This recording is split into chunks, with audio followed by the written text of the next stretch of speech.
Olá, amados, sejam muito bem-vindos ao podcast Ative Seu DNA e Valnice Milhomens. Aqui nós fornecemos estratégias e ferramentas para enriquecer o seu espírito, sua alma, seu corpo. E nós estamos aí na série Segredos das Mulheres da Bíblia.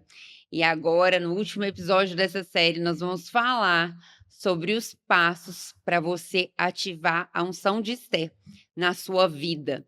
A unção e as virtudes, na verdade, de Esther na sua vida para você realmente alcançar o seu chamado e o seu propósito. Então vamos aí seguir qual que seria o passo a passo para realmente nós descobrirmos nosso chamado, seguirmos o nosso chamado, o nosso propósito e realmente conseguirmos conquistar o que fomos chamados para ser, para fazer. Qual seria então o passo a passo? Para isso, primeiro a gente já falou na última, né? A gente já deixou aí as virtudes de Esther, mas o primeiro nós vamos continuar com o gancho do último podcast. Não existe a gente ativar as virtudes e a unção sem um relacionamento com Deus, né? Sem buscar a orientação de Deus. Então, o primeiro passo foi ser realmente uma guerreira de oração. Uma guerreira de oração, como que nós podemos fazer isso no dia a dia? Como ser uma guerreira de oração no dia a dia? Não vamos entrar em guerra todos os dias, mas a guerra vem na hora do ataque. Mas o que me aguça para a guerra é aquela coisa tão simples de um encontro pessoal e diário com Deus. Aí é onde entra nossa vida devocional. Comunhão, comungar, ter todas as coisas em comum. Eu falei no outro podcast que, embora a Bíblia não descreva a vida de Esther, sabemos que ela era uma mulher de oração, porque se ela não fosse uma mulher de oração, naquela hora de uma decisão que envolvia a libertação de todo um povo, ela não teria orado. Ela não teria orado. A manutenção do nosso relacionamento pessoal com Deus é que nos leva a chegar ao caminho da guerra, porque Deus vai confiar batalhas e o gestar e o dar à luz de seus projetos àquele que foi fiel nesta oração. Vamos trazer mais uma mulher aqui, Ana, né? Ana, aquela que viúva, que ficou no templo em jejum e oração, foi casada só por 7 anos, não sabemos quantos anos ela tinha quando se casou, mas o fato é que depois que o marido morreu, ela viveu até os 84 anos em jejum e oração. Numa vida, ela conservou uma disciplina de jejum e oração. O que é que ela estava gerando ao longo dessas décadas? Simplesmente ela tomou uma palavra e foi colocando-a diante de Deus. Por isso, quando Jesus foi apresentado no templo, ela o reconheceu. A história pertence aos intercessores. E aquele que é sensível no reino espiritual, Deus vai confiar, porque é aquele que se encontra cada dia com Deus. Olhamos agora, não é o caso de um homem, de uma mulher, é um homem, Daniel, que todos os dias ele orava voltado 3 vezes por dia. É a manutenção da vida de oração. Como é que ele se tornou um guerreiro? Como nós vamos encontrar na guerra do jejum e da oração? Porque ele já era fiel no dia a dia, o dia a dia em que você tem uma comunhão com Deus. Deus vai tem o salmista, ele diz: "A intimidade de Yahvé é para aqueles que o temem, para aqueles que são piedosos, para aqueles que vivem na sua presença, aos quais ele dará a conhecer a sua aliança". Então ele vai confiar aquele que realmente já está buscando. Isso é uma coisa muito simples, o que significa eu parar, ter um tempo. Como você desenvolve a comunhão com uma pessoa? Não é tomando tempo com ela. Você conversa com ela, come com ela, viaja com ela, anda, tem uma intimidade, uma comunhão de trocar impressões. Com Deus é a mesma coisa. Eu desenvolvo a minha comunhão com Deus pelo tempo que eu passo com Ele. Mas como ele não é uma pessoa de carne e osso, que a gente vai marcar um horário e chega para ter uma visita, é em espírito, então eu preciso me aquietar. E ele me deu um veículo, que é a Bíblia. Então, quando eu abro a palavra de Deus e começo a lê-la, Deus está falando comigo, eu estou conhecendo melhor a Deus, porque a verdadeira intercessão é essa: eu devolvo a Deus o que dele recebo. Sua palavra chega ao meu coração e eu a transformo em uma oração. Por isso a Bíblia diz que a palavra de Deus não voltará para ele vazia. Como que não voltará vazia?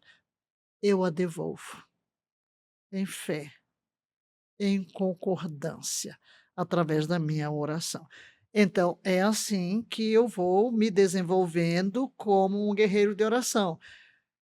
A guerra espiritual é outro campo. Claro, nem vamos entrar por aí, porque envolve muita coisa. E nós estávamos falando, e estamos falando no contexto de Esté, embora sua pergunta se centrou apenas num elemento, a guerra espiritual, e quando Deus confia algo, porque Esther foi fiel, então Deus confiou algo a ela, a salvação de um povo, salvação de um povo. Deus vai sempre usar instrumentos. Agora, porque foi pegar esta mulher? Aí na minha mente começa a surgir mulheres que Deus pegou. Pegou Ana, mãe de Samuel. Deus precisava, porque Israel estava uma bagunça. Era o tempo dos juízes, ninguém sabia o que era certo, o que era errado, era uma confusão, não havia um líder espiritual. Deus precisava de alguém. O próprio sacerdote não tinha disciplina sobre os filhos e Deus já tinha dito que ia tirá-lo do caminho. Aí Deus vai encontrar quem? Uma mulher de oração, Ana, Ana. E podemos dizer que ali estava a marca da guerreira. Ela guerreou contra o espírito de esterilidade. Ela era estéril. E entre as mulheres e na cultura antiga, e até mesmo hoje na cultura africana, é uma vergonha, é uma desgraça, é um símbolo de maldição não ter um filho. Mas aí ela vai guerrear contra esta esterilidade em oração. E Deus confia a ela o dar à luz Samuel. Samuel, um homem segundo o coração de Deus, aquele que ungiu os 2 primeiros reis, aquele que realmente restaurou Israel naquele período que abriu a escola dos profetas. Muito importante aqui. Então, quando Deus precisa de algo muito especial, a outra Ana aqui, para gerar a vinda de Jesus. Então, nós vemos que o resultado, o que Deus vai confiar. E a Esther, o que Deus está confiando? Ela gerar. Porque a guerra, e o que é importante para nós, já que a gente está no 4º podcast em cima de Esther, quais as consequências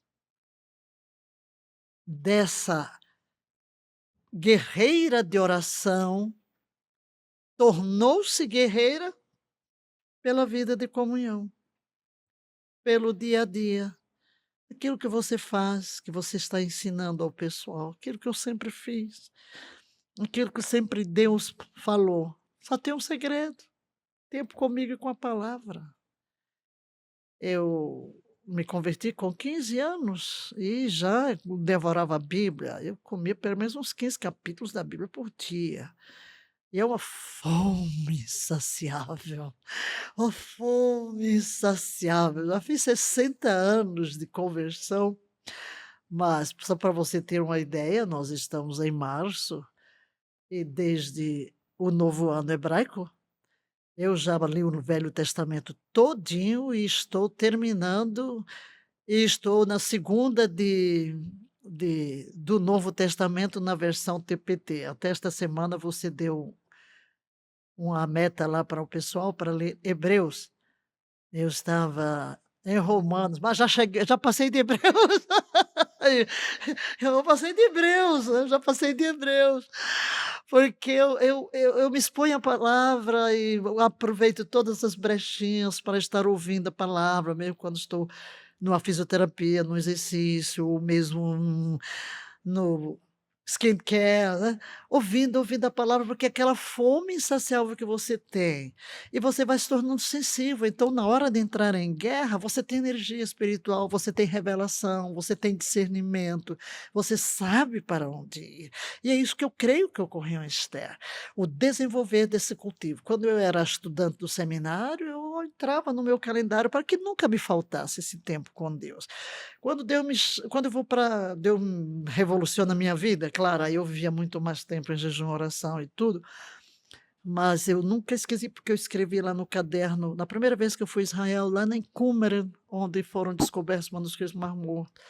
Deus me falou em cada lugar, e ali a coisa que ele falou foi essa: "Você já conhece o segredo, tempo comigo, com a palavra". Não tem outra coisa. Assim a gente convive, eu convivo com Deus, enquanto Deus tem uma guerra para eu travar, Ele põe no meu coração, e eu percebo. Quando eu digo eu, não estou falando de mim, qualquer um de nós, estou falando em princípio, como é que a gente se desenvolve. Não fabricamos, ninguém fabrica dores de parto. O que eu já chorei por esta nação, o que eu já chorei por esta nação, mas você não fabrica isso. É Deus que coloca. Então você não acha que é um sacrifício, você simplesmente está respondendo ao mover. Por quê? Você é tão íntimo de Deus por essa comunhão diária que você tem, pelo conhecimento da palavra que você vai adquirindo, que você entende o que é que Deus está falando quando Ele pede algo. Entra em guerra. Agora não tem tempo de guerrear, fica quieto, né? Quieto, paz. Porque tem muito tempo que Deus manda a gente também ficar quieto, porque ninguém aguenta guerrear todo o tempo, não. Não, não aguenta não, misericórdia.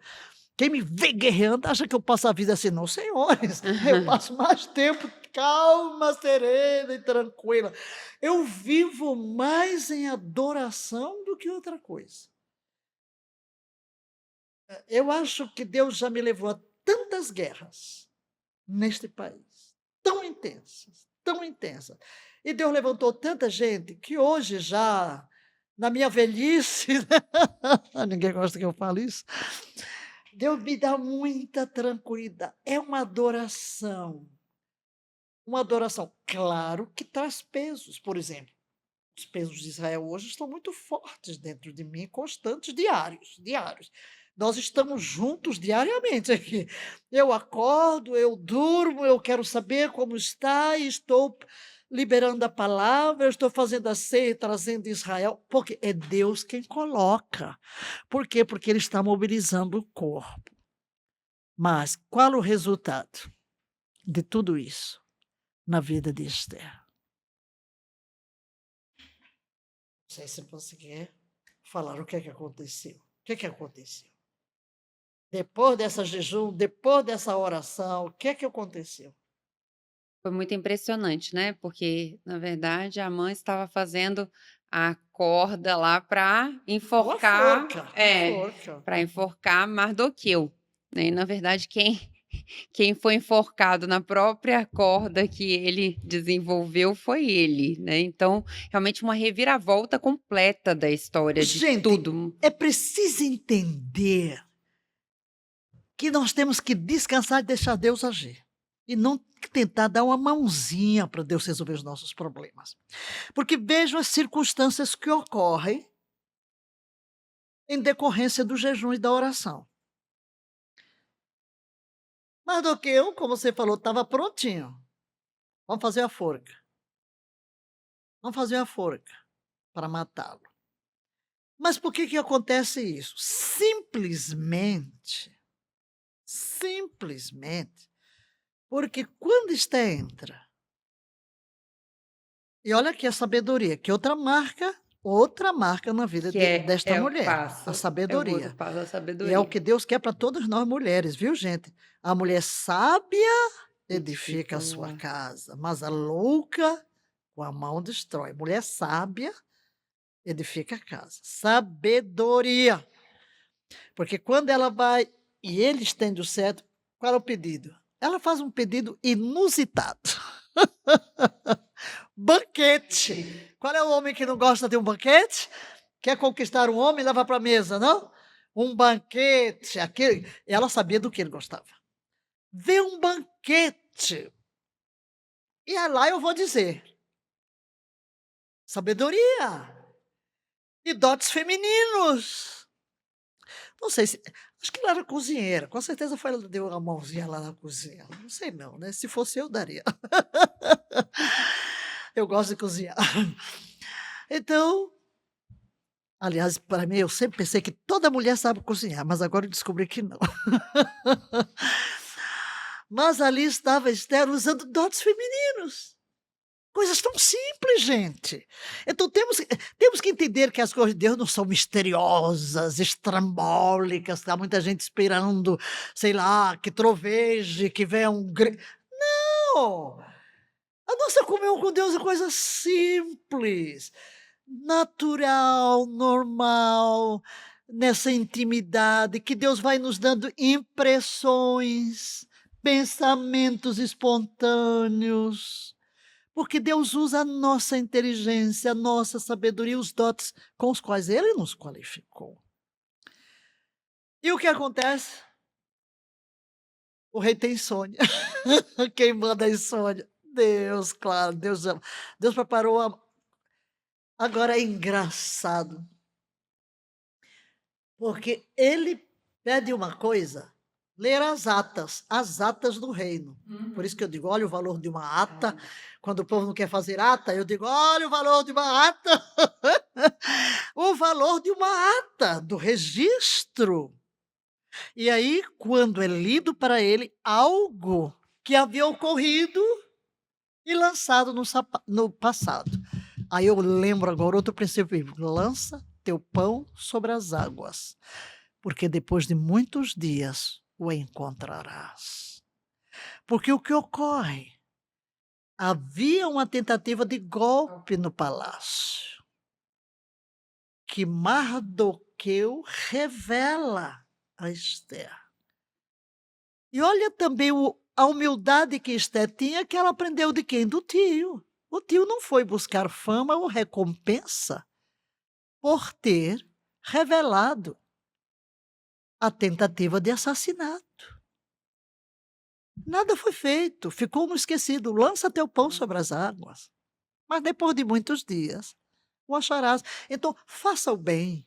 Faça o bem pelas virtudes que você tem, pelos valores que você tem, não pela que recompensa. Ele não vai buscar recompensa. Mas ali está o registro, foi lavrada a ata. E aí ele disse: uau! E qual foi a recompensa dada a esse homem? Disseram: nenhuma. Ah! Aí é onde Deus move o coração. Quer dizer, Deus vai criar uma circunstância, não tem nada a ver com o externo, não tem a ver com ninguém, tem a ver com Deus, o Deus soberano que controla nossas vidas, que cria circunstâncias para que os seus propósitos eternos sejam consumados, nossas orações sejam respondidas. Nós só temos que deixar das suas mãos, entrega teu caminho ao Senhor, confia nele e o resto Ele fará. E aí ele vê uma ideia brilhante. Ele convidou, mas ele convidou a Amã para o banquete. Uau! Porque a Amã era como se fosse o primeiro-ministro. Ele chega em casa todo feliz, mas quando ele sai do convite, lá está Mardoqueu, que não se curva diante dele. Ele chega zangado. Imagine, eu já estou tão grande. Olha o orgulho, olha o orgulho. A Bíblia já diz que a soberba Precede precede a a queda. queda. A soberba. Tem tanta lição aqui em Esther. Você escolheu um livro aqui que dá para a gente ficar um ano aqui. A soberba precede a queda. Então, soberbo. Aí disseram: ah, uma forca aí para matá-lo. faz a forca, agora eu vou pedir ao rei. Enforca esse homem, vem tudo. Aí disse, Mardoqueu tá aí. Aí ele chega. Aí eu me delicio. Eu me delicio com o que Deus engendra. Porque quem foi que pôs aquilo na cabeça e na boca de Assuero? Foi Deus. Aí perguntei a ele, o que se fará ao homem de cuja honra o rei se agrada? Agora o soberbo, de quem é que ele se agrada? O feitiço se vira contra o feiticeiro. E a da boca do diabo, porque ele está ali representando Satanás. Ele está ali, Deus toma a vingança do povo de Israel e ele diz: então, pegue a roupa do rei, o cavalo e vai todo mundo. Uau! Quem era? Era ele. Ele diz: ok, não cai nenhuma palavra sobre. Faz isso tudo com Mardoqueu. Ele fica para morrer. Vai todo enojado para casa, mas tem que correr, é hora do banquete, porque quando chegou o primeiro banquete, ela não disse logo. Por que ela não disse logo? Porque Deus não liberou. Entendeu? Então a pessoa guerreira de oração, aquele que busca Deus, ele é sensível. Por que ela não disse logo na primeira ceia, no primeiro banquete? O Espírito, não é hora. Deus tem uma hora para tudo. Não podemos nos apressar. Ela teria estragado tudo. Teria estragado tudo. Mas ela era sensível por causa desse nível de oração que você está trazendo à tona neste podcast. Então, agora sim, a segunda vez, ok. Quando ela diz, minha vida, quem? E ela, esse mal amar, esse mal amar. O rei fica enfurecido e sai logo dali. E ele já viu o quê? O rei, o rei vai me matar. E cai onde? Na asneira de cair no divã. E o rei, quando entra, diz, vai forçar a rainha? Aí já vê o eunuco e já diz, olha, e denuncia. E aí já sabemos o que ocorre com a história. 2 decretos. O primeiro é por ela, a vida dela. Sua vida é salva e o inimigo é morto, mas tem todo um povo.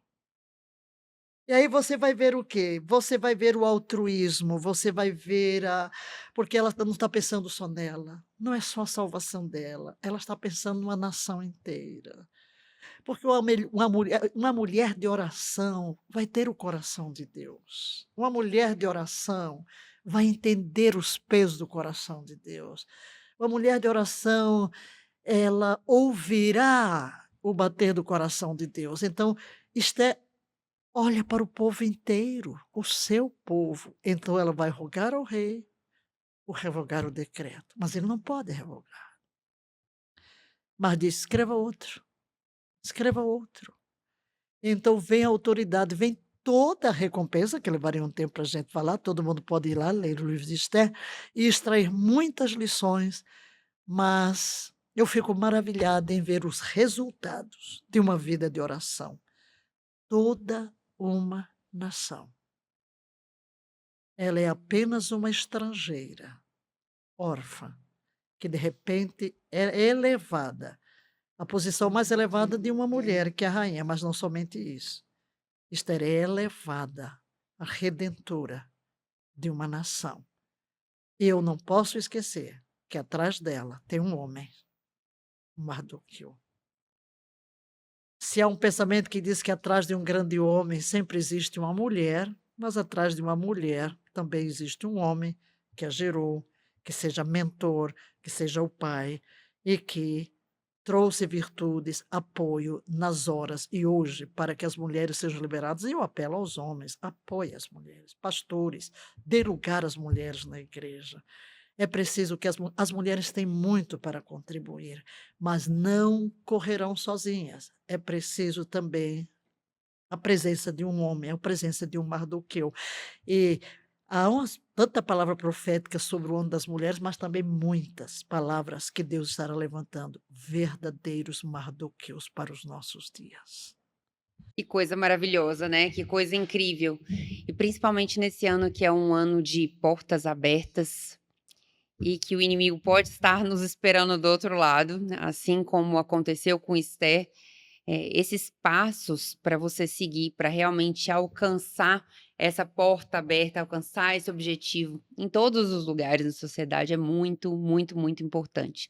Então a gente destacou aqui uma vida de oração, destacou a sabedoria, a coragem, a obediência. Então todos esses passos que são muito importantes para que você realmente possa alcançar o seu propósito, o seu chamado em todos os lugares na sociedade, principalmente nesse ano que tanto em vários lugares a gente tem ouvido a questão da mulher, né, da mulher, do chamado à mulher.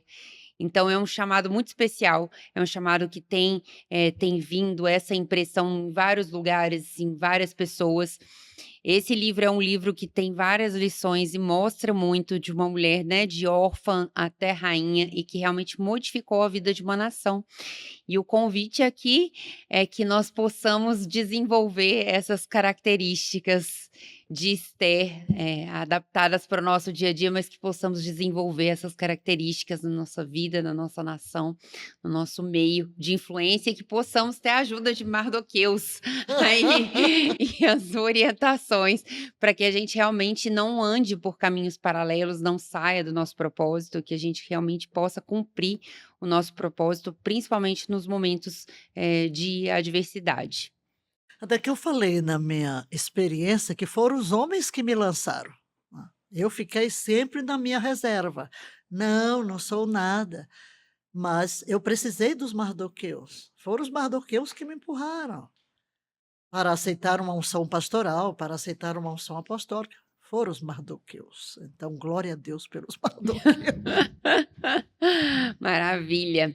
Então não esquece de compartilhar essa mensagem, se você conhece alguém que você realmente, quer ser uma pessoa para instruir, para ajudar a vida dessa mulher, compartilhe essa mensagem, não esquece de curtir também o canal e nos seguir lá no Instagram, doutora Jana Costa, @valnice Milhomens, e nós te esperamos aqui no nosso próximo episódio.